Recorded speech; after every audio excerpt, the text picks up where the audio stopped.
ఫిలింలో ఇప్పుడు ప్రెసెంట్ ట్రెండింగ్లో కావచ్చు లేకపోతే ఓల్డ్ నుంచి కావచ్చు మీ favourite actor hero and heroine ఎవరు? యాక్టర్ అంటున్నారు, హీరో అంటున్నారు.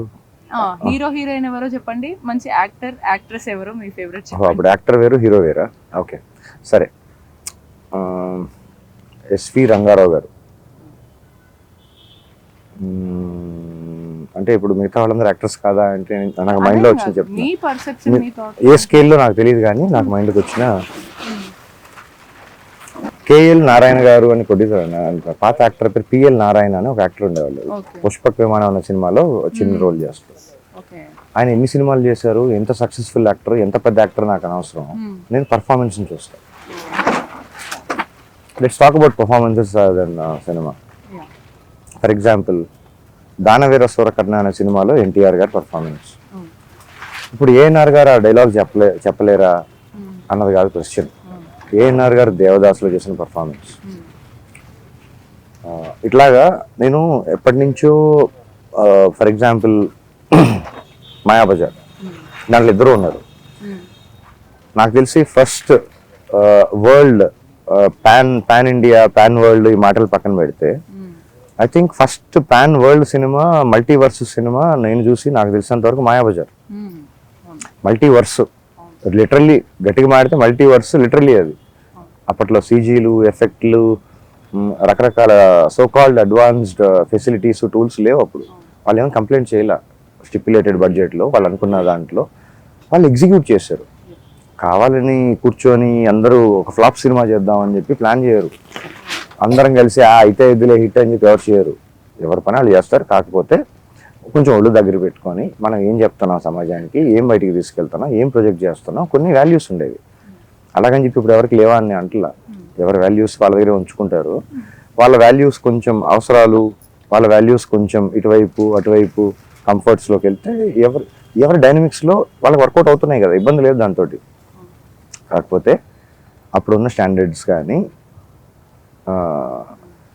ఇప్పుడు నాకు కనపడట్లేదు అంటున్నా. సొల్యూషన్స్ గురించి మాట్లాడుతాను, కంప్లైంట్ చేయట్లా.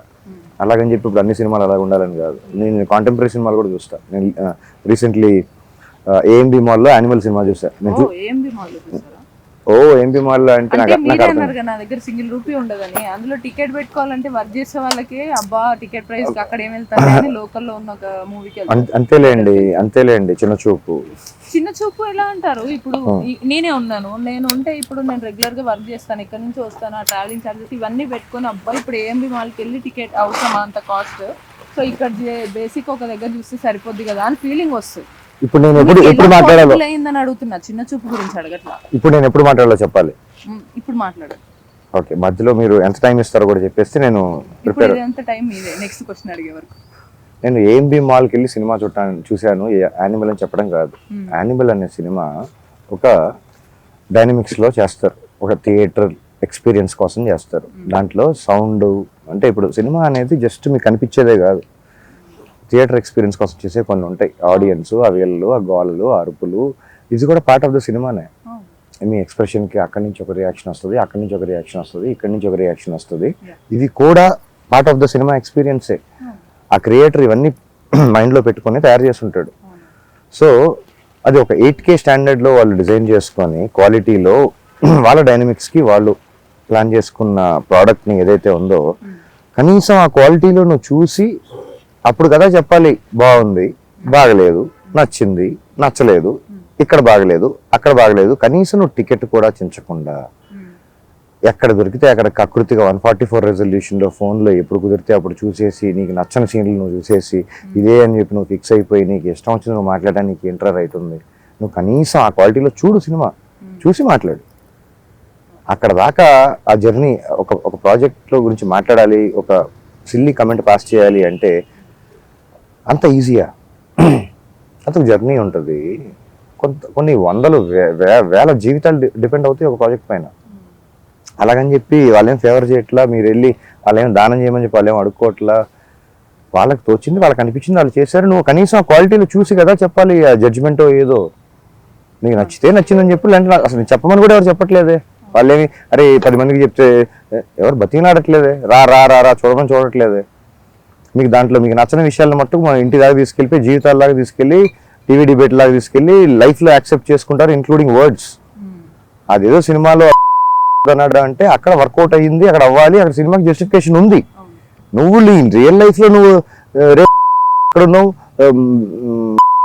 నీ బెస్ట్ ఫ్రెండ్ పిలిచే పద్ధతిని నువ్వు లైఫ్ ని ఈజీగా యాక్సెప్ట్ చేసుకున్నావు. నీకు మాయాబజార్ సినిమాలో నుంచి ఎందుకు యాక్సెప్ట్ చేయలేదు? భారతీయుడు సినిమా థియేటర్లో సూపర్ హిట్, సమాజం ఎందుకు మారిపోలేదు? అపరిచితుడు సినిమా సూపర్ హిట్, బయట ఎందుకు మారిపోలేదు? శివాజీ అనే సినిమా సూపర్ హిట్, ఎందుకు నీకు సమాజం అంతా అవ్వలేదు?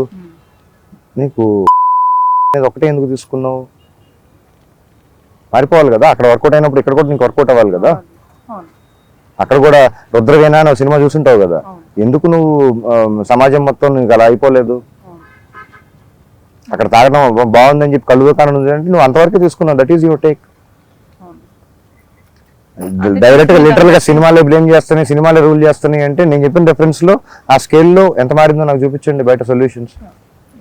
Cinema super hit, box office super hit, entertainment super hit.